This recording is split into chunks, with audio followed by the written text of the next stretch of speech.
Salam, coucou, bonjour à toutes, j'espère que vous allez bien. On se retrouve aujourd'hui pour une nouvelle vidéo et je tenais à remercier pour tout votre soutien, vos messages que je reçois tous les jours. Et sachez que je lis vos commentaires, mais je n'ai pas le temps de répondre, mais j'essaierai d'ici fin de semaine de rattraper tout mon retard. Donc vous inquiétez pas, c'est pas que je sape ou j'ai pas envie de répondre à vos commentaires, c'est vraiment un manque de temps. J'espère que vous allez bien, j'espère que vous vous portez bien. Bienvenue à toutes celles qui viennent d'arriver sur ma chaîne, vous êtes la bienvenue. Donc comme vous savez, c'est une chaîne YouTube spéciale maman, on va dire. Je présente tout mon quotidien de vie de maman, mes routines ménage, mes routines familiales, etc. Des petits vlogs de temps en temps quand j'en ai envie. Il y a des jours où j'ai envie de vlogger, d'autres jours où j'ai pas trop envie de trop montrer ma vie, etc. C'est un peu compliqué, c'est complexe d'être sur YouTube et tout. Autant on a ce plaisir et cette envie de faire et de montrer, et puis d'un coup on a une baisse de morale, on n'a pas envie et on se dit oh on montre trop de choses, c'est trop et tout. Voilà, c'est un peu comme ça. C'est souvent voilà, des montagnes russes en fait. Je sais pas si d'autres youtubeuses sont dans le même cas, n'hésitez pas à me le dire. Voilà, avant que toutes, je sais que certaines vont me dire où as-tu trouvé, où as-tu acheté ce châle? Je l'ai acheté chez H&M, donc je pense qu'il doit être en solde parce que je l'ai pris en solde en Allemagne si jamais. Si j'aime bien chez H&M parce qu'ils ont des gros châles, je peux vraiment, quand j'ai une tenue tout noire, je peux assortir avec, etc. Ça fait un peu, voilà. Mais voilà, j'espère que vous allez bien. Donc aujourd'hui, on commence, on va faire cette FAQ que vous attendez toutes et que j'attends aussi. J'ai hâte de vous répondre vraiment depuis un moment. J'ai eu du retard, mais j'essaie de tout rattraper en ce moment. Je rattrape tout, mon ménage, tout ça. J'étais malade, mon mari était là. Pour celles qui ont un mari en déplacement, dites-moi si vous êtes pareil. Quand votre mari est là, est-ce que vous aussi, vous avez du mal à faire les choses, le ménage, les repas, etc. C'est un truc de dingue. Dès qu'il n'est pas là, je suis au taquet, je fais tout et tout. Donc je sais pas, dites-moi si vous c'est pareil. Donc, en commençant cette FAQ, je vais d'abord commencer par répondre aux questions qui m'a été données sur Instagram et ensuite je bifurque sur les questions qui ont été demandées, les questions qui ont été demandées sur, comment ça s'appelle? Sur YouTube. Première question, ça vient de Sonia J'ai dit. Donc, quel âge as-tu? J'ai 36 ans. Dans un peu moins d'un mois, j'ai 37 ans. Je vieillis. Dans ma tête, j'ai toujours 25 ans, on va dire. Mais c'est vrai, le temps passe très très vite. J'ai 36 ans, bien 37, bientôt 40. J'arrive à la quarantaine. C'est pas rien. Pourquoi tu es devenue youtubeuse? Ne change pas. T'es au top, machallah, de Salah 94 000. D'ailleurs, j'étais en train de parler avec elle à l'instant. Pourquoi je suis devenue youtubeuse? C'est quelque chose en général, toutes les youtubeuses. Je regarde toujours les FAQ et tout le monde dit la même chose. Au début, je voulais, YouTube m'attirait. On avait envie de partager quelque chose sur YouTube. Mais dans les années 2012, 2013, 2014, c'est que du make-up, du soin, etc. Et moi, je me considérais pas comme une make-up artiste. Je trouvais pas que j'avais ce truc-là pour présenter du make-up. J'étais trop maladroite pour ça et voilà. Je savais déjà, fut un temps, en fait, quand j'ai eu mon premier fils, c'était en 2006, je savais déjà qu'il existait des blogs. Surtout en Amérique, je voyais en fait il y avait les séries, les émissions TV quand j'avais accouché. Je regardais beaucoup la TV, internet, j'étais beaucoup sur les forums, etc. Et je voyais qu'il y avait beaucoup ce type. Au début, on connaissait pas trop l'influenceuse, mais c'est maman qui testait ses produits, qui testait des choses et qui en parlait, etc. Et moi, ça m'avait toujours attirée. Depuis 2006, je me disais, mais c'est trop bien. En plus, j'étais l'une des premières de ma génération, de mes amis, etc. Dans mon entourage, en tout cas, avoir un enfant. J'avais plus d'expérience et tout. J'étais toujours là à donner des conseils. Je me disais, c'est trop mon truc, j'aimerais trop faire ça. Donc j'ai passé, je me suis dit un blog c'est mort avec toutes les fautes d'orthographe, etc. C'est vrai que j'aime bien raconter des choses. La rédaction j'étais très forte, j'avais des 17 sur 20, mais on me blâmait sur les fautes d'orthographe, etc. J'écrivais bien, j'écrivais beaucoup, mais pareil, j'avais de quoi dire, j'avais toujours quelque chose à dire. Et voilà, je me disais, blog, voilà, machin, non, et tout, dommage, et tout. Et c'est vrai que c'était déjà en Amérique, c'était déjà connu, c'est maman influenceuse, c'était voilà. Je me disais, ça serait trop top si ça venait en France et tout. Et puis, j'ai commencé à regarder les vidéos un peu partout dans le monde, parce que je ne veux pas dire que je regarde que les américaines, c'est pas vrai. Je regarde les influenceuses marocaines, algériennes, etc. Je vais regarder dans d'autres pays. Je vais même aller en Corée et machin. Je trouve plein de vidéos. J'ai trouvé plein de vidéos sur les personnes qui faisaient leur routine de vie, on va dire des vlogs. Après, ça va rentrer, on va commencer à avoir des routines ménage, toutes ces choses-là, où ça parlait de son quotidien, son ressenti, etc. Et je me suis dit, mais oui, ça a l'air intéressant. Et en France, ça a commencé un peu, mais plus dans le ton vlog, où je raconte ma vie. Et beaucoup les hauls courses, les retours de courses. Et je me suis dit, bah, je vais commencer par ça. Je vais commencer par les retours de courses. En gros, ça m'a toujours attiré YouTube. En tout cas, quelqu'un qui a commencé YouTube a toujours été attiré par YouTube. A eu toujours cette envie de faire quelque chose, de partager, d'en parler. C'est quelqu'un qui a l'habitude de partager son quotidien, d'influencer ses amis en général. En général, c'est une personne qui influence beaucoup son entourage, qui a toujours des bonnes astuces, des bonnes idées, etc. Et en général, c'est souvent comme ça. Donc, il y en a qui vont être plus dans le make-up, dans la vie de famille, dans les trucs de maman, etc. Donc, vraiment, je suis tombée un jour où j'ai dit, ça passe, ça casse. J'ai demandé à mon mari, j'ai dit, écoute, on teste, je me cache au début, voilà, on verra ce que je fais. De toute façon, je fais rien de mal, hein, je ne suis pas là pour provoquer ou autre. Je veux vraiment ma petite vie, je veux aider le quotidien des gens. Et après, il m'a dit, oui, bon, tu essayes, on verra ce que ça donne et après on verra. Et depuis, bah, j'y suis depuis 1 an et demi, depuis septembre-octobre de l'an dernier. Et franchement, je regrette pas. Certes, je n'évolue pas comme une flèche, mais moi, ça me satisfait juste le fait d'avoir plus de 100 abonnés. J'étais heureuse. Quand j'avançais, j'étais heureuse. Quand j'ai eu 1000, j'ai cru qu'on dirait que j'avais eu 100 000 abonnés. Pour moi, c'était un truc de fou, quoi. Quand j'ai eu 10 000, c'était un truc de fou. Il y en a où ça leur fait rien du tout, où voilà, se 10 000, c'est 10 000, ils en voudraient plus, 1000, c'est 1000, c'est rien du tout. Mais pour moi, c'est énorme. Pour moi, je me dis que ce sont des personnes qui me regardent et je trouve ça super important. Mais tout ça, je vous en reparlerai si vous voulez dans une vidéo spéciale YouTube avec conseils et tout. Celles qui sont sur YouTube qui me suivent, dites-le moi en commentaire. Vous savez que YouTube, il y a du boulot pour tout le monde, il y a des vues pour tout le monde, il y a des abonnés pour tout le monde. Quelqu'un qui s'abonne, il va pas ne pas s'abonner à un tel, à un tel. Il y a du taf pour tout le monde. Donc, n'hésitez pas à poser des questions, etc. Donc, voilà. Comment as-tu géré le divorce? Ça, c'est Mademoiselle, mais j'ai pas la suite parce que j'ai fait des imprimes à écran. Le divorce et la présentation de ton mari à ton fils aîné. Écoute, ça a été très compliqué, mais j'ai pas trop envie d'en parler. J'en ai déjà parlé dans ma première FAQ sur ma première union, ma séparation et tout. C'était quelque chose de très difficile. J'ai eu mon entourage qui était là, etc. Ce qui était compliqué, c'est d'être enceinte seule, de voir les autres couples, avoir leur mari, leur soutien, et puis toi, tu es là toute seule en train de tout gérer. Ça, c'était quelque chose de très dur. Après, j'étais célibataire, maman solo pendant 2 ans et demi. J'ai rencontré mon mari. Mon mari, ça fait dès le départ que j'avais un enfant. Faut savoir que mon mari, on s'est déjà croisés, rencontrés. Voilà, il y a déjà eu des trucs avant notre vraie rencontre. Donc voilà, après, il le savait. Et lui aussi, de son côté, en gros, il est comme moi. J'ai pas envie de m'étaler sur sa vie. J'ai pas envie de raconter sa vie, mais c'est comme on dit, on a toujours quelqu'un qui est comme nous, bref. On va s'arrêter là, mais voilà, je veux pas trop en parler, c'est gérable en tout cas, il faut prendre son temps, il faut être entouré, il faut relativiser, ce qui est plus dur, c'est de se séparer quand on est enceinte. Et surtout quand c'est une première grossesse, parce qu'on ne sait pas ce que c'est, on sait ce qui va advenir par la suite, comment on va gérer tout ça. Je vais être seule, je vais gérer ça, comment je vais gérer tout ça, etc. Mais tout passe, on est des mamans qui arrivent à s'adapter très rapidement.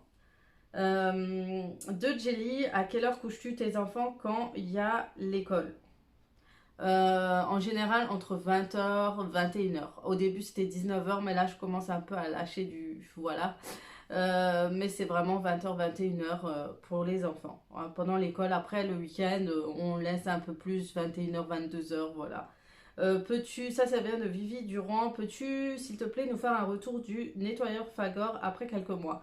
Oui, je vais vous faire une vidéo à ce sujet et je dois faire une vidéo aussi sur mon aspirateur, donc c'est prévu. Salem, tu es propriétaire ou locataire de Suleiman de... Écoute, je suis locataire, je vous en ai toujours parlé.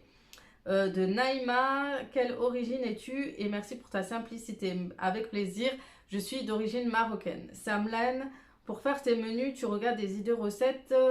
J'ai pas la suite de la phrase, mais oui, je regarde souvent sur Pinterest, sur Google, je tape. Vous avez plein d'idées recettes sur Internet. Vous pouvez en trouver pas mal. Salam Aziza, ma question est quel est ton plus grand rêve? Mon plus grand rêve, ce serait que mes enfants grandissent, soient heureux, qu'ils n'aient pas à trop souffrir. Moi, c'est vraiment ça, que toute ma famille se porte bien, que voilà, que du positif en fait pour les gens que j'aime, les gens proches de moi. À quand un meet-up à Strasbourg? Et ça vient de Inès. Écoute, je sais pas, je vais essayer un jour, mais je sais pas si je suis encore voilà, assez connue pour faire des meet-up. Qui de Mouchi Moucha, coucou Mouchi Moucha, elle m'envoie souvent des messages et tout, qui est ceux qui donnent l'envie d'être sur... Il n'y a pas eu de personne spécifique pour que, qui me donne envie en fait d'aller sur YouTube. Comme je vous ai dit, en fait, ce que je t'ai expliqué, c'est comme j'ai expliqué au début, j'ai répondu un peu à cette question. Alors, coucou, comment ça se passe avec ta belle famille? Écoute, ça se passe bien, y a rien de spécial à raconter, ça se passe plutôt bien. Donc, ils habitent loin, donc j'ai la moitié de ma belle famille au Maroc et d'autres qui sont un peu plus loin de chez nous, plus de 5 heures de route, donc c'est assez compliqué. C'est pour ça que on n'a pas l'occasion de se voir plus souvent. La route devient de plus en plus lourde, plus compliquée. Commence à avoir des enfants et ça devient plus compliqué alors qu'à l'époque on allait un peu plus souvent. Oujdia, est-ce que tu comptes faire des story time? Alors pas du tout. Story time, je trouve c'est un peu privé de raconter un peu sa vie, surtout si c'est pour raconter des choses qu'on a eues avec d'autres gens. C'est pas que je veux leur faire une fleur à ces gens qui m'ont fait des choses ou j'ai eu des trucs de fou ou autre. C'est que j'ai pas envie de raconter la vie des autres sur YouTube. J'ai pas envie que moi on me raconte ma vie, donc je le ferai pas. Même si c'est des gens, j'ai eu des story time entre guillemets où des gens m'ont fait des sales coups ou d'autres sont assez vicieux, on va dire, ou d'autres qui te font que tu connais pas, qui te font qui parlent sur ton dos et après quand ça leur arrive, ils sont pas contents. Big up et plein d'autres choses, mais voilà, c'est j'ai pas envie de raconter, pourtant si je vous raconterai des choses, vous rigolerez pendant des heures, je vous jure. Il y en aurait des choses à raconter. Par contre, des story time où on s'est retrouvé dans des situations improbables avec ma petite famille, oui, pourquoi pas, parce que c'est pas des trucs pour attaquer les autres ou quoi, oui, ça je peux faire, si vous le souhaitez. Mais pas trop de story time, j'ai pas trop envie de raconter aussi ma vie, voilà, et après, voilà. Coucou, comment ça se passe avec ta belle famille? Et, ah oui, ça c'est déjà dit. Écoutez, on a terminé avec... Ah oui, il y a Beyadia qui m'a demandé, tu vas faire un 5e enfant, Inch'Allah? Bah écoute, non, c'est pas prévu, je pense que ça, 4, c'est mon quota, ça suffit. Physiquement, au niveau de la santé, tout, je ne supporterai pas, je pense, une 5e grossesse. Psychologiquement, je ne la supporterai pas, niveau du poids aussi.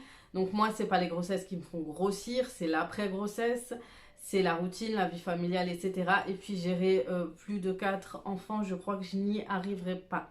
Sincèrement, j'y arriverai pas. Donc voilà, pour Instagram, j'ai répondu à vos questions. Et on passe aux questions qu'on m'a posées sur YouTube. Donc il y a Anonyme qui me dit arrête de toucher les cheveux, mais ça, déjà je suis en train de toucher mon chignon qui part en cacahuète depuis avant. C'est mal barré. Donc il y a Nawel qui me dit coucou, tu es magnifique.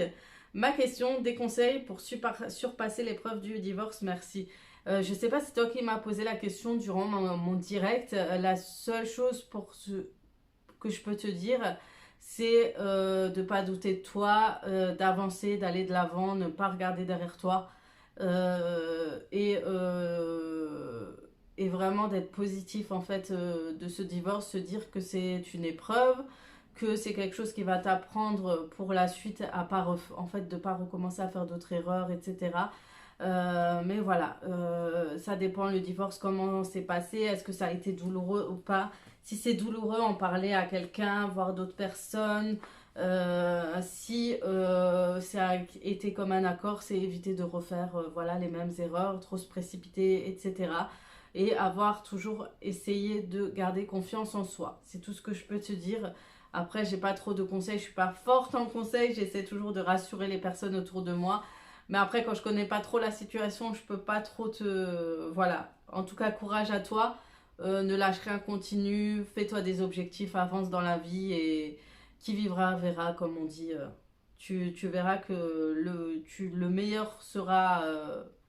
t'attendra par la suite. Quand une porte se ferme, une autre s'ouvre, comme on dit. Donc voilà.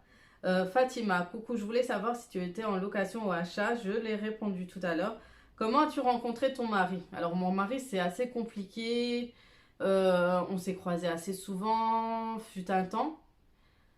En fait, on s'est rencontrés sur Internet par la suite avant de se marier, mais 5 ans, 3-4 ans avant, on se croisait déjà souvent. On s'était déjà renseigné l'un sur l'autre sans le savoir. On a douté, on s'est dit mais non, machin. En fait, le truc qu'il faut savoir, c'est que nous, entre moi et lui, ça a été que chacun avait un avis sur l'autre en fait. Comme on dit, l'habit ne fait pas le moine et c'est le cas en fait. Moi, je le voyais un peu frimeur. C'était quelqu'un qui faisait voilà très musclé machin et tout. Je me suis dit c'est le gars qui veut genre la traîner avec la bimbo et compagnie machin parce que je me considérais pas comme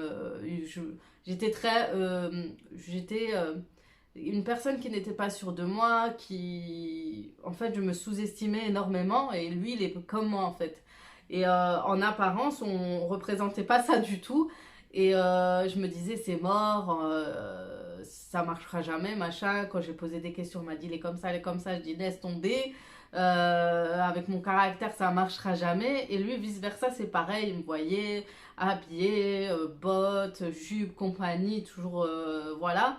Et il me voyait en apparence quelqu'un qui était matérialiste à fond, euh, qui voulait un gars avec des grosses voitures, machin, machin. Il s'est dit, pareil, il s'est renseigné, il a dit, laisse tomber, c'est pas pour moi. En gros, ça s'est passé comme ça. Et par la suite, une fois que chacun a fait sa vie de son côté, s'est séparé, on s'est retrouvés et sur internet. Et je me rappelle, je lui avais dit oui, tu sais que je te connais, je sais comment t'es, je sais où t'habites, parce que le hasard a fait que je savais, je le croisais sortir de chez lui, des trucs de fou quoi. J'en avais déjà parlé en direct. Et dans un direct, vous savez, péter les plombs en fait sur l'histoire, c'était trop chelou. Comme quoi, il y a des moments pour rencontrer quelqu'un, si c'est pas ce moment-là, ça arrivera à un autre moment. Donc pour celle qui a divorcé, bah regarde l'histoire. Hein. C'est que c'est peut-être qu'avant, c'était peut-être pas le moment, on avait chacun notre caractère, peut-être ça aurait été explosif. Là, on a eu de l'expérience, on avait mûri, donc du coup, je lui disais oui, moi je sais que t'es comme ça, comme ça, comme ça. Et moi, j'avais pas mis de photos sur internet, donc il savait pas qui j'étais. Et du coup, il me dit c'est chelou, il s'est dit ça y est, la meuf elle me suit et tout. Je dis c'est pas que je te suis, mais le hasard fait que j'ai retenu des choses à force de te croiser. Et en fait, je lui ai envoyé ma photo, il me répondait plus pendant 10 minutes. Je me suis dit ça y est, c'est mort, peut-être que je lui plais pas et tout. Et en fait, il m'a dit que lui, ça l'avait choqué, c'est que vraiment il s'était renseigné pareil, il s'était intéressé et tout. Je dis je suis pas folle, hein, c'est que vraiment je savais aussi que tu... Voilà, nous, on n'est pas discret quand on regarde quelqu'un, que ce soit lui ou moi, et surtout lui, donc voilà. Je lui dis tout le temps, toi, t'es pas discret avec tes yeux. Bref, et avec tes yeux, hein. En même temps, on peut regarder qu'avec ses yeux. Bref, mais voilà en gros l'histoire et comment ça s'est passé. Donc voilà, en gros, c'est quelqu'un que j'ai déjà vu croiser, mais je pense que c'était pas le bon moment. Ne fait pas les choses au hasard comme on dit, et il fallait que on ait assez d'expérience, assez de choses devant, qu'on ait traversé assez de choses pour s'accepter l'un de l'autre et évoluer ensemble, etc. Et depuis, bah, ça fait 10 ans de mariage cette année. Inch'Allah que ça dure, on verra ce que nous réserve l'avenir parce que moi je me repose pas sur mes acquis, je dis pas ouais ça y est je suis mariée, j'ai acquis tout ça. Non, on ne sait pas ce que nous réserve l'avenir. Peut-être que demain on va divorcer, peut-être dans 10 ans, peut-être dans 20 ans. Même à 70 ans, il y en a qui divorcent. Donc voilà, il ne faut pas se reposer sur ses acquis et pas frimer devant une fille qui a divorcé ou dire ouais moi alhamdoulilah tout va bien, je suis bien comme ça devant une fille qui galère. Non, rester simple, humble parce qu'on ne sait pas ce que l'avenir nous réserve les filles. Donc voilà, petit rappel. Salam, à quand un petit meet-up sur Mulhouse? Écoute, je pense que si je vais faire un meet-up, je sais pas si vous viendrez ou je sais pas, dites-le moi. Donc ça vient de Flower So. De Hanan Wassim. Salam Azza, quel âge as-tu? De quelle ville du Maroc? Et tu te maquilles et le maquillage te va super bien. Ah, merci beaucoup. Donc j'ai 37 ans et je vais avoir 37 ans et je suis de Casablanca de base, mais ma mère est partie vivre à Mohammedia, depuis on reste là-bas et c'est une très belle ville que j'aime beaucoup. Coucou ma belle, ma question, où on est un peu indiscrète, tu ne parles jamais de ton papa. En fait, je parle jamais de mon papa parce que tout simplement je le vois très peu. Mes parents se sont séparés il y a un peu moins de 8 ans, donc c'est vraiment récent. Et depuis, je le vois très très peu. Par contre, je suis très très proche de ma maman. Je suis restée pas loin, habiter très proche d'elle pour pouvoir l'aider au quotidien, même si à ma soeur, mais je me dis au cas où elle travaille, pareil pour moi. En fait, on s'entraide l'une de l'autre. Elle m'aide avec les enfants. Je ne vais pas dire qu'il n'y a que moi qui l'aide, non. Elle m'aide beaucoup beaucoup, surtout au niveau des enfants. Donc voilà. Donc mon père, voilà, il s'est passé des choses et voilà, on dit que les séparations sont difficiles pour les enfants, mais je pense pour quelqu'un qui a 30 ans, pareil, j'avais 29 ans quand ils se sont séparés, ça a été très compliqué, très dur, ça a été un choc. Même, il y a des choses que on dit quand il y en a un choc émotionnel, on oublie certaines choses et je peux vous dire que je venais d'avoir mon fils et mon fils de 7 ans, j'ai carrément oublié son année où il était petit. J'ai l'impression que j'ai rien vu, j'ai rien, il y a eu tellement d'histoires que c'était très très très compliqué. Donc voilà, très compliqué. Soutien de ma maman qui a eu du mal à supporter cette séparation. C'est pas qu'elle a eu du mal, mais il y a des choses que tu peux pas accepter et qui sont très difficiles quoi. Donc voilà, je peux pas en dire plus. J'aime pas trop parler de trop de ma vie de famille, mon entourage. Je pense pas que ça leur plaise aussi que je parle trop, mais voilà. Ma mère a eu peu de soutien dans son entourage. On a été beaucoup là pour elle. Et moi, j'étais entre les deux, qui a été très compliqué aussi. Il fallait que je gère ma relation avec mon père, ma mère. C'était très, très compliqué. J'étais entre les deux. Donc voilà. Un jour, ça allait avec mon père, un autre jour, ça allait pas. Donc ça aussi, c'était compliqué. Donc c'était une période très difficile il y a 8 ans. Donc voilà, quand tu parles de mon père, voilà, ça a été très difficile. Donc voilà pourquoi j'en parle très peu, c'est qu'on le voit très peu. Ça, il passe par moments pour voir mes enfants et après on l'en voit plus, on n'entend plus parler de lui pendant des moments, pendant une longue période. On ne sait pas s'il est vivant, il est mort, on ne sait pas ce qui lui arrive. Après quand on l'appelle, bah, il a l'air d'aller bien. Donc voilà, je sais pas comment gérer tout ça. Voilà, voilà. Donc on passe à une autre question. Euh, Coucou de Minoucha, moi j'aimerais savoir pourquoi tu as autant de temps entre ton premier et ton deuxième enfant. Bah, tu as eu l'explication, je me suis séparée et mon fils a 13 ans, ma fille a 8 ans, donc on s'est le temps de me marier. J'ai rencontré mon mari et après, quelques mois après notre mariage, je suis tombée enceinte et j'ai accouché ben, un an après, oui, je me suis mariée en avril. Ma fille est née en avril, c'était un beau cadeau d'un an de mariage du coup. Donc voilà, on voulait à tout prix après un enfant, on voulait vraiment une fille. On s'est dit voilà, on a 27 ans, lui il avait 29, il rentrait dans la trentaine. On s'est dit ça sert à rien de traîner, on sait ce qu'on veut. Donc autant avoir un enfant. Donc 3 4 mois après, je suis tombée enceinte. Et on a voulu une fille, alhamdoulilah, on a eu une fille. Et voilà, donc elle lui ressemble comme deux gouttes d'eau. Et c'est une catastrophe aussi au niveau du caractère, mais voilà, c'est tout simplement que je suis pas tombée enceinte tout de suite parce que j'avais personne entre-temps. Donc voilà. Leïla, j'allais dire. En fait, c'est ma belle-sœur, c'est ma nièce qui m'a écrit: coucou tata, ça va, je t'aime, fais un bisou à toute la famille, passe le bonjour à Naya. Gros bisou à toi, ma petite nièce chérie. Hasniatou, coucou ma belle, tout d'abord je te trouve rayonnante et ton make-up est juste magnifique, bravo. Voici mes questions. Il me semble que ta maison est une location. Si c'est le cas, quels en sont les avantages, les inconvénients? Les inconvénients, c'est qu'il faut toujours courir après votre propriétaire, tout ça, pour faire certaines choses. S'il n'est pas réglo, s'il peut pas être apte à faire certaines choses. Voilà les avantages. Les avantages. Les avantages, c'est qu'il y a certaines choses où c'est pas à toi de payer tes travaux, etc. Parce que c'est au locataire de le faire. Après, c'est sûr que quand c'est ton achat, voilà, c'est autre chose. Après, c'est voulu pour le moment qu'on soit en location. Être maman à plein temps est le métier le plus difficile au monde et le plus beau en même temps. Envisages-tu de reprendre par la suite une activité professionnelle? C'est prévu. Mais en attendant, je suis sur YouTube et en plus de ça, j'ai pas de moyen de garde pour retrouver mon travail d'aide-soignante, c'est-à-dire me lever tôt, aller au travail à 6 heures et je ne sais pas où mes enfants seront gardés, etc. Bon, ma mère m'aidait beaucoup à ce niveau-là, mais elle a eu des difficultés l'an dernier médicales et depuis, c'est un peu plus compliqué pour elle de sortir, de faire les choses. Donc voilà, j'ai toujours travaillé. Attendez, on sonne.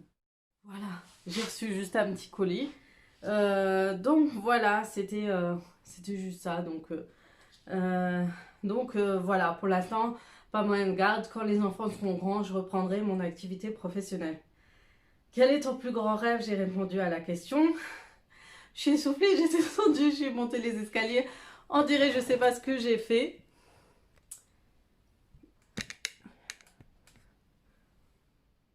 Ça a l'air droit. Alors, comment gères-tu le regard et le jugement des gens en étant sur YouTube? Écoute, le jugement, je sais pas ce qu'il y en a ou il y en a. Hein. Il y en a qui doivent se marrer derrière l'écran en regardant mes vidéos. Des gens que je connais, que je parle plus. Big up à vous aussi. Si vous tapez des barres devant mes vidéos, écoutez, j'assume complètement. Si je suis là, c'est pour assumer tout ça. Après, j'ai des mauvais commentaires, hein, mais on sait que voilà, il y a des frustrations, des gens qui sont un peu énervés dans la vie et qui ont envie de dire les choses, vider leur sac et ça tombe sur nous, les youtubeuses en général. Donc voilà. Merci pour ta générosité, ta bonne humeur. Je t'estime beaucoup. Merci beaucoup, Hasnia. Sonia Khalifa, coucou Aza, tu vas rigoler. Une question pour. Ah oui, c'est toi, Sonia. Bah, je te fais une grosse dédicace à toi et à ton fils. Si je me trompe pas, tu as un fils, donc je te fais gros bisous, Sonia. Je l'avais croisé en ville il y a l'an dernier pendant l'été ou avant, pendant le Ramadan. Et on a parlé longtemps et tout. T'es trop chaud. En plus, je crois que tu m'as ajouté sur YouTube, Facebook et je t'ai ajouté là récemment. J'aimerais connaître ton anti-cerne. Mon anti-cerne, j'utilise, c'est celui de Sephora, c'est le 33, donc je le mets avant le fond de teint. Et après, je mets un autre anti-cerne un peu plus clair, blanc, à la fin quand j'ai mis mon fond de teint, etc. Et au passage, le Restyl du DM, que tu utilises le violet et toi, sauf que en fin de journée, moi, il me laisse des traces, toi aussi. Non, il me laisse pas de traces. Le Restyl, non. Non. Et comment tu t'organises pour les repas? Ben, comme je l'ai expliqué, menu de la semaine, durant mon prochain vlog, tu verras. Et après, je prépare tranquillement mes repas. Mais voilà, merci pour tes réponses et je te souhaite plein de réussite. Machallah, tu es simple, généreuse et très sincère dans tes vidéos. Merci beaucoup, Sonia. Encore des gros bisous à toi. J'aimerais savoir si t'es... Alors, ça vient de J'aimerais savoir si tes enfants sont d'accord avec le fait que tu fasses des vidéos, sachant qu'à cet âge-là, ça se manque facilement, surtout au collège. Écoute, ils sont tous au courant. En fait, je cache mes enfants pour pas que les gens sachent justement que je suis sur YouTube, etc. Mon fils, ça a l'air d'aller. Mes autres enfants en primaire aussi, ils viennent, ils disaient, mais mes copains, ils ont dit que c'est leur maman, ils regardaient tes vidéos, ils m'ont vu dessus et tout, même si je les ai floutées, mais voilà, ils les ont reconnus. Et voilà, donc ils me disent tous que ça a l'air d'aller. Et ils sont jamais contre, vous connaissez les enfants, YouTube pour eux c'est un truc de dingue. Mais voilà, je leur déconseille d'être sur YouTube, je leur déconseille, je suis dessus, mais je veux pas qu'ils pensent que c'est un truc de fou non plus YouTube, hein. Coucou, veux-tu encore des enfants? Pour l'instant, non. Ranika, coucou Aziza, comment vas-tu ma belle? Quel pays aimerais-tu visiter? Comment as-tu rencontré ton mari en dehors de chez toi? As-tu une amie d'enfance avec qui tu partages tout? As-tu un livre préféré? Voilà, voilà, bisous. Quel pays aimerais-tu visiter? Écoute, le pays que j'aimerais visiter vraiment, euh, c'est la Tanzanie. C'est quelque chose que j'aimerais trop voir. J'ai vu là une Instagrammeuse qui partageait il n'y a pas longtemps. Et c'est surtout le fait de faire du safari. Mon rêve, c'est vraiment de pouvoir en faire un. J'ai toujours rêvé. L'Australie aussi, avec ce qui se passe, j'étais vraiment dégoûtée. En fait, il faut savoir que moi, quand j'étais jeune, je voulais être vétérinaire, je voulais faire mes études en Australie, parce que souvent les vétérinaires faisaient vous savez, leur stage et tout là-bas. Et je me voyais trop là-bas, en train de soigner des kangourous et tout et tout. Même si j'ai vu qu'il y avait des sacrées araignées de ouf, de dingue, qui ont la taille de ton corps. Mais Australie, j'aimerais vraiment l'île de la Réunion. Un petit coucou à Nasia. Tu m'as aussi donné envie. Enfin, des petits endroits vraiment là où la mer est bleue, turquoise, transparente, où il y a des choses à visiter, à voir.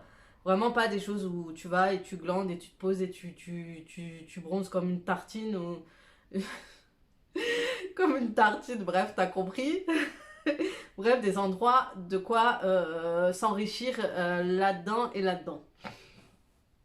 Alors, as-tu une amie? J'ai une amie de lycée, j'ai pas mal d'amis que je côtoie. C'est vrai que je les vois plus trop. C'est la vie au quotidien ne fait que on peut plus se voir autant. Et surtout que mon mari est en déplacement, c'est un peu plus compliqué. La plupart travaillent, etc. Donc voilà. Dès que je la vois, c'est une des personnes où je raconte le plus ma vie, hein. En gros, c'est elle, hein. Big up à toi aussi. As-tu un livre préféré? Pour l'instant, pas trop. Faut que je me remette au livre, franchement, les filles, parce que je m'étais remis et puis d'un coup, j'ai relâché. Donc maintenant, j'ai Tasnimti qui me dit Salam, moi je ne connais pas l'histoire et j'aimerais savoir ce qui tu as poussé à enlever sans jugement, c'est juste pour comprendre ton choix. En fait, j'ai fait une vidéo spéciale. Si tu n'as pas encore vu, c'est la vidéo c'est j'ai tes choses à te dire. Elle l'a dit, elle se trouvait plus là-dedans. Donc Ascaria, elle, je l'adore parce qu'elle répond toujours. Elle était plus en phase avec.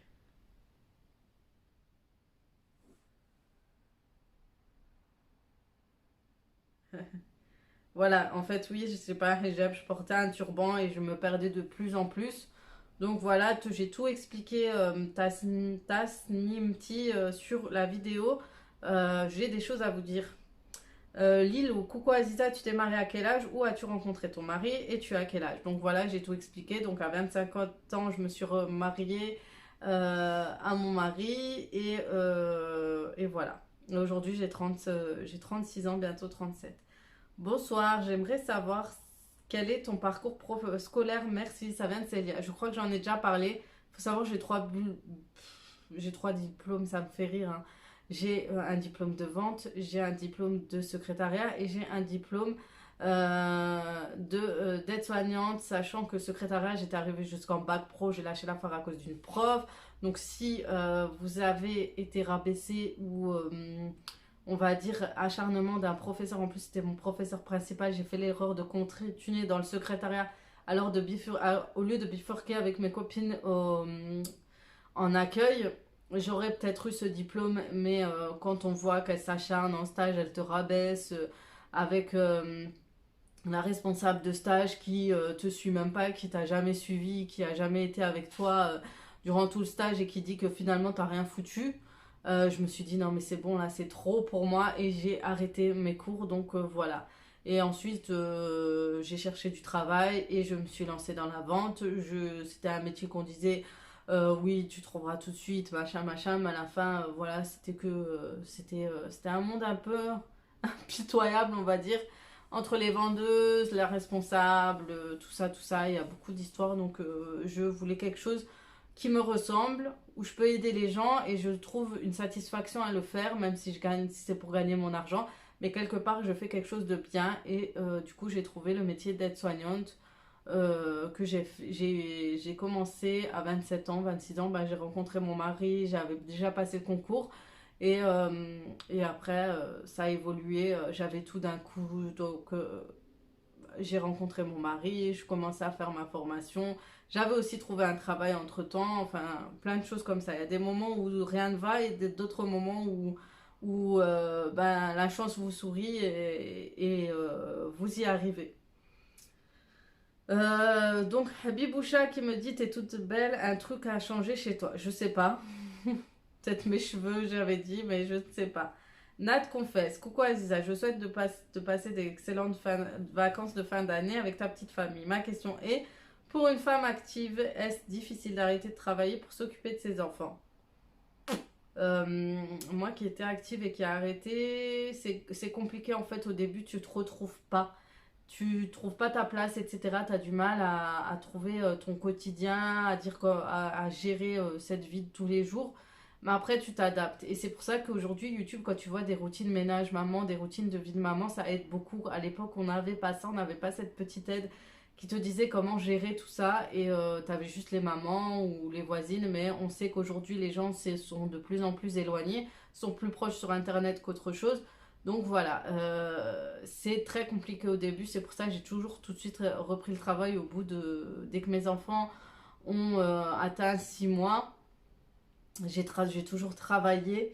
Mais après, moi, je me lasse de tout. Je me lasse dès que je suis à la maison. Je me lasse dès que j'ai ma vie, dès que je travaille. Au début, c'est bien. Je suis en kiff, j'aime bien et tout. Je suis à fond dans mon taf.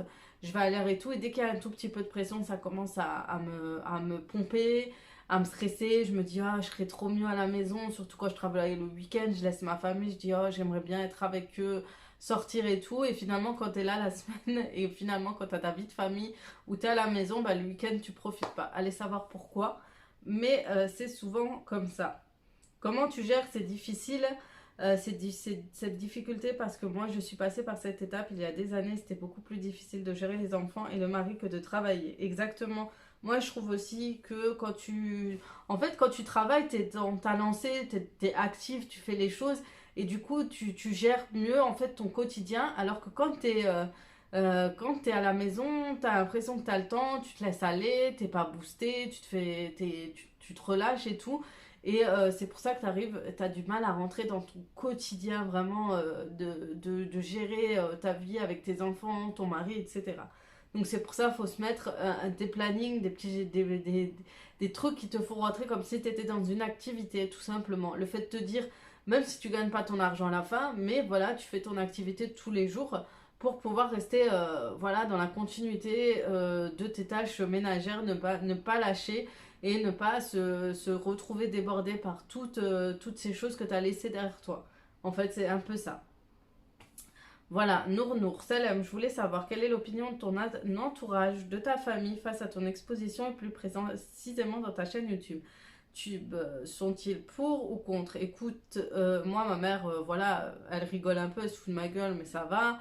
Mon entourage, pour le moment, en fait, c'est plus moi qui avais du mal à accepter que les gens regardent chez moi, voient ma vraie personnalité. En fait, c'est pas que je me cache dans ma personnalité, mais des fois, j'ai honte quand je suis un peu rigolote, ou je fais des petites blagues, etc.